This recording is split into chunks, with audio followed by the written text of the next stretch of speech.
10 times Meghan Markle exposed that she was crazy in her Netflix series. Crying in riches. In a black and white shot, the Duchess of Sussex can be seen sitting cross-legged in an armchair with her phone while holding her head in her hand as she breaks down in tears. But an imposing piece in the background, spoiling the sincerity, is the celebrity staple $2,340 cashmere Hermes throw rug positioned nonchalantly over the chair behind her. Peter Ford had this to say via Twitter. Nothing more heartbreaking than seeing Meghan in tears on her 3,000 Hermes blanket. But as good fortune would have it, from a producer's point of view, all being captured for use in the show, the documentary has been a long time coming. Considering the jewel in the crown, as part of Meghan's multi-million-dollar Netflix deal they signed 2 years ago upon cutting ties with the royal family. Meghan's dad.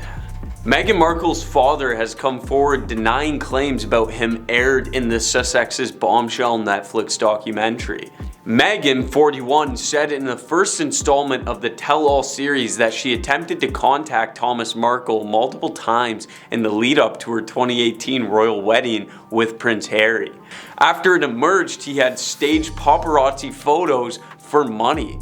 Thomas, 78, was supposed to walk his daughter down the aisle at Windsor Castle, but after the media storm surrounding his paparazzi setup, he suffered a reported heart attack and ended up in a New Mexico hospital. During the documentary, messages between Thomas and Meghan, sent at the time, flashed on screen, saying from Meghan to her father, "Please, can I ask you to stop talking to any press? You haven't returned any of my 20 phone calls since we spoke on Saturday morning, which only adds to the hurt you've been causing me. We aren't angry, but we really do need to speak to you. Love, M and H." To which her dad responded with, "I've done nothing to hurt you, Meghan, or anyone else. I know nothing about 20 calls. I'm sorry my heart attack is inconvenient for you."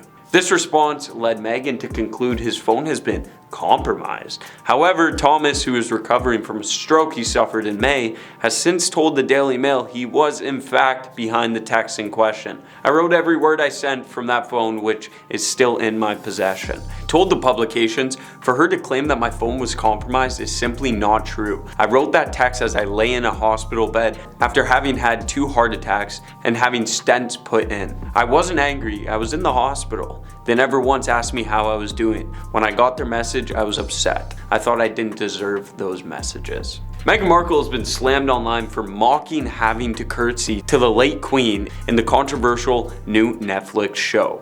The Duchess was discussing how unusual she found it having to curtsy to the Queen, saying it was like medieval times. In episode 2 of the doc, she then bowed low to demonstrate her first curtsy to the beloved former monarch, before straightening up with a small giggle. Okay. Online commentators were quick to slam her for appearing to mock the institution of the monarchy. One critic tweeted, "Meghan Markle mocking the monarch with that supposed curtsy. How utterly disrespectful of the British people and their traditions."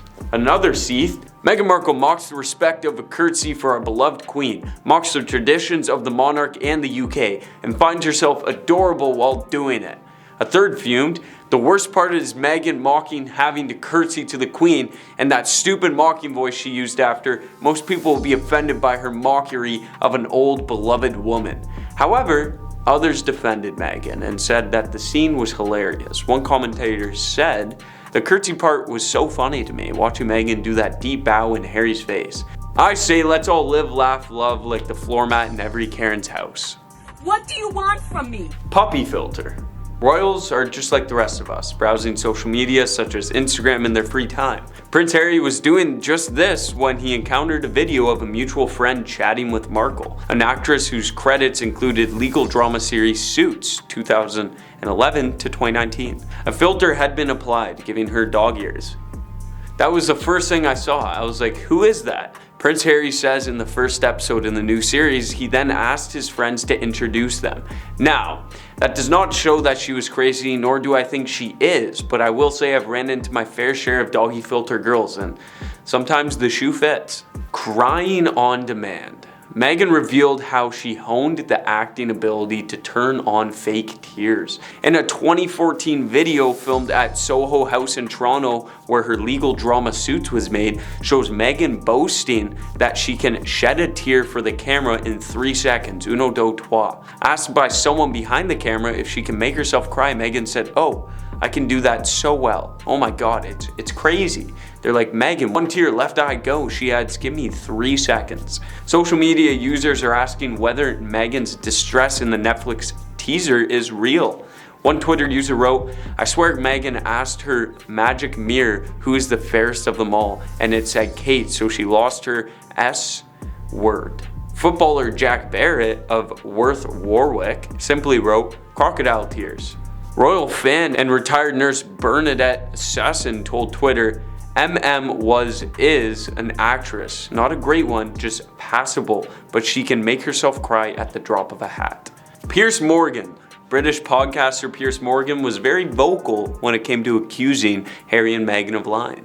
You may remember in the Oprah Winfrey Wine-a-thon, about 17 different things came out of their mouths were quickly proven to be untrue and were added again with the Netflix documentary. He claimed, not me. The couple now apparently ruthlessly exploits their titles as the Duke and Duchess for hundreds of millions of dollars. I wish I had that money. During the interview, she had brought up that she and Prince Harry shared their vows in the backyard with Archbishop of Canterbury, who had refuted the claims, saying the wedding was celebrated on the 19th of May, the day of the marriage, which was also publicly televised. I don't know why you would lie about that, but personally, I can also do a backflip, so you do you, Meghan.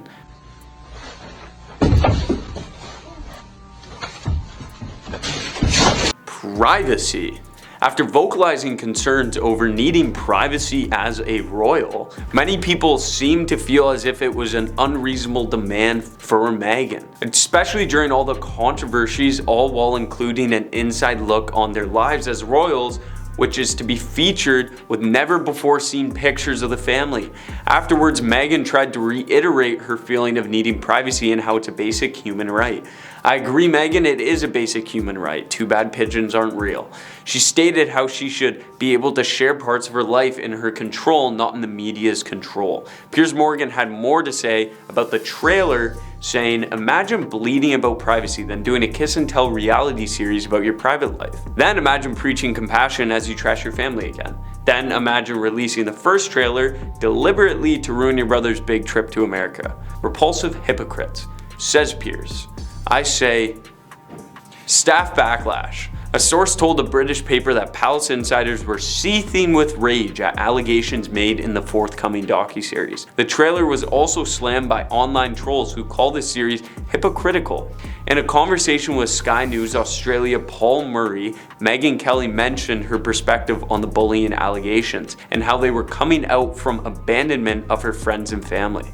Her wedding, peppered by only celebrities and no one who actually knew or loved her. They've lost 14 staffers, top staffers in the past few years. That's not normal to lose 14, especially at a level when you're royal. People probably really want to work for you. One internet user voiced their opinions on the trailer by saying, "I love the part where Harry and Meghan write a letter making it clear that the monarch is a horrible oppressive system."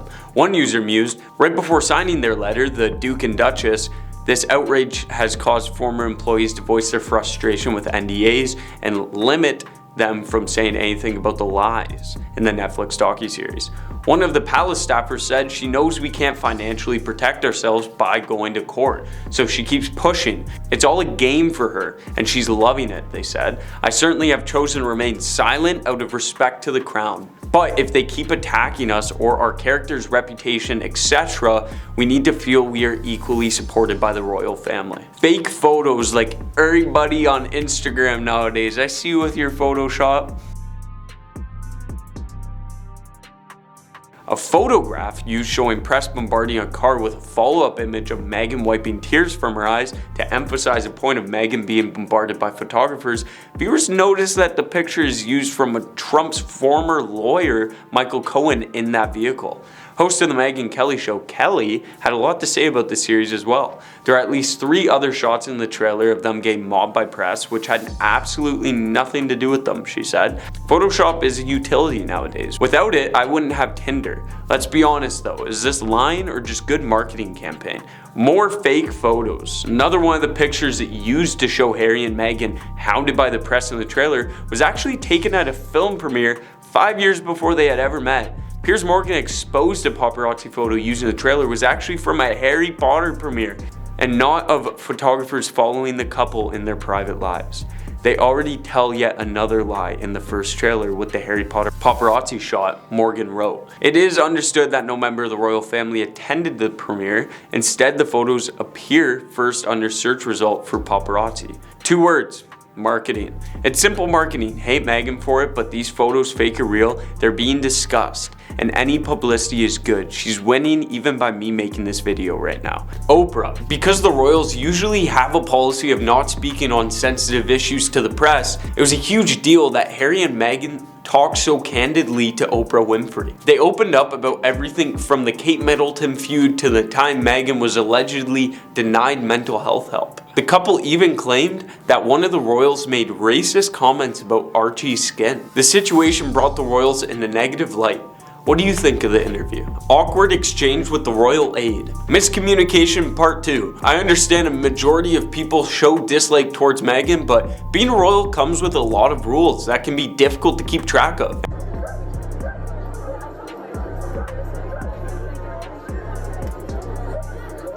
Markle was seen holding a bouquet when a royal aide approached her to ask whether he could take the flowers off her hands. Markle appeared to decline the offer and told the aide she was going to put them down herself, before turning back to the crowd with the bundle still in her arms. But moments later, another aide walked up to take the flowers that Harry got from a member of the public, and then reached for Markle's bouquet. Meghan seemed to resist at first, but after the aide appeared to explain the situation, Markle obliged and handed over the